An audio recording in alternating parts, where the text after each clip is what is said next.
of the terrorist organization Hamas, a group whose stated purpose for being is to kill Jews.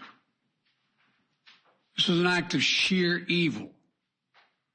More than 1,000 civilians slaughtered, not just killed, slaughtered in Israel. Among them, at least 14 American citizens killed. Parents butchered using their bodies to try to protect their children. Stomach-turning reports of babies being killed. Entire families slain. Young people massacred while attending a musical festival to celebrate peace. Women raped, assaulted, paraded as trophies. Families hid their fear for hours and hours, desperately trying to keep their children quiet to avoid drawing attention. And thousands of wounded, alive but carrying with them the bullet holes and the shrapnel wounds and the memory of what they endured. You all know these traumas never go away. There's still so many families desperately waiting to hear the fate of their loved ones, not knowing if they're alive or dead or hostages. Infants in their mother's arms, grandparents in wheelchairs, Holocaust survivors abducted and held hostage. Hostages whom Hamas has now threatened to execute in violation of every code of human morality. It's abhorrent. The brutality of Hamas, these bloodthirstiness brings to mind the worst rampages of ISIS. This is terrorism. But sadly, for the Jewish people, it's not new. This attack has brought to the surface painful memories and the scars left by a millennia of anti-Semitism and genocide of the Jewish people. So in this moment, we must be crystal clear. We stand with Israel. We stand with Israel. And we will make sure Israel has what it needs to take care of its citizens, defend itself, and respond to this attack. There's no justification for terrorism. There's no excuse. Hamas does not stand for the Palestinian people's right to dignity and self-determination. Its stated purpose is the annihilation of the state of Israel and the murder of Jewish people. They use Palestinian civilians as human shields. Hamas offers nothing but terror and bloodshed with no regard to who pays the price. The loss of innocent life is heartbreaking. Like every nation in the world, Israel has the right to respond, indeed has a duty to respond to these vicious attacks. I just got off the phone with a third call with Prime Minister Netanyahu, and I told him the United States experience what Israel experienced, and our response would be swift, decisive, and overwhelming. We also discussed how democracies like Israel and the United States are stronger and more secure when we act according to the rule of law. Terrorists purposely target civilians, kill them. We uphold the laws of war, the law of war. It matters. There's a difference. Today, Americans across the country are praying for all those families that have been ripped apart. A lot of us know how it feels. It leaves a black hole in your chest when you lose family. Feeling like you're being sucked in. The anger, the pain, the sense of hopelessness. This is what they mean by a human tragedy, an atrocity on an appalling scale. We're going to continue to stand united, supporting the people of Israel who are suffering unspeakable losses and opposing the hatred and violence of terrorism.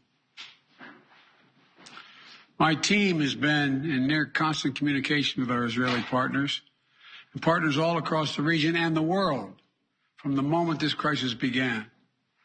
We're surging additional military assistance, including ammunition and interceptors, to replenish Iron Dome.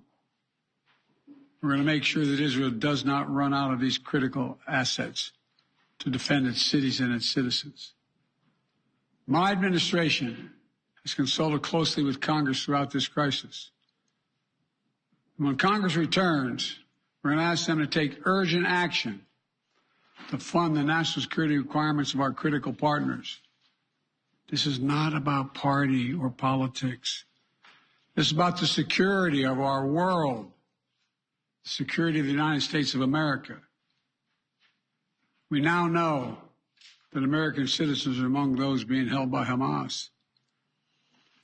I've directed my team to share intelligence and deploy additional experts from across the United States government to consult with and advise Israeli counterparts on hostage recovery efforts. Because as president, I have no higher priority than the safety of Americans being held hostage around the world.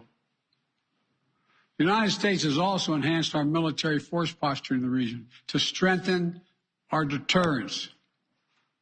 The Department of Defense has moved the USS Gerald R. Ford Carrier Strike Group to the Eastern Mediterranean and bolstered our fighter aircraft presence. And we stand ready to move in additional assets as needed. Let me say again, to any country, any organization, anyone thinking of taking advantage of this situation, I have one word: don't. Don't. Our hearts may be broken, but our resolve is clear. Yesterday, I also spoke with the leaders of France, Germany, Italy, and UK to discuss the latest developments with our European allies and coordinate our united response. This comes on top of days of steady engagement with partners across the region. We're also taking steps at home. In cities across the United States of America, police departments have stepped up security around centers of Jewish life. The Department of Homeland Security and the Federal Bureau of Investigation are working closely with state and local law enforcement and Jewish community partners to identify and disrupt any domestic threat that could emerge in connection with these horrific attacks. This is a moment for the United States to come together, to grieve with those who are mourning. Let's be real clear. There is no place for hate in America.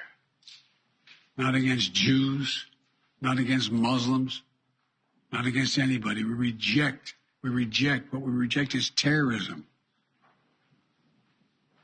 We condemn the indiscriminate evil, just as we've always done. That's what America stands for. You know, just over 50 years ago, I was thinking about it this morning, talking to the Secretary of State, the Vice President in my office. Over 50 years ago, as a young senator, I visited Israel for the first time as a newly elected senator. And I had a long, long trip, a meeting with Golda Meir in her office just before the Yom Kippur War. And I guess she could see the consternation on my face as she described what was being faced. They were facing. We walked outside in that sort of hallway outside her office to have some photos. She looked at me all of a sudden and said, "Would you like to have a photograph?" And so I got up and followed her out. We were standing there silent, looking at the press. She could tell, I guess, I was concerned. She leaned over and whispered to me, she said, "Don't worry, Senator Biden.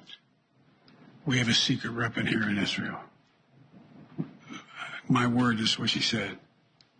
We have no place else to go. We have no place else to go. For 75 years, Israel has stood as the ultimate guarantor of the security of Jewish people around the world, so that the atrocities of the past could never happen again. And let there be no doubt, the United States has Israel's back. We will make sure the Jewish and democratic state of Israel can defend itself today, tomorrow, as we always have. It's as simple as that. These atrocities have been sickening. We're with Israel. Let's make no mistake. Thank you. נשיא ארצות הברית ג'ו ביידן מדבר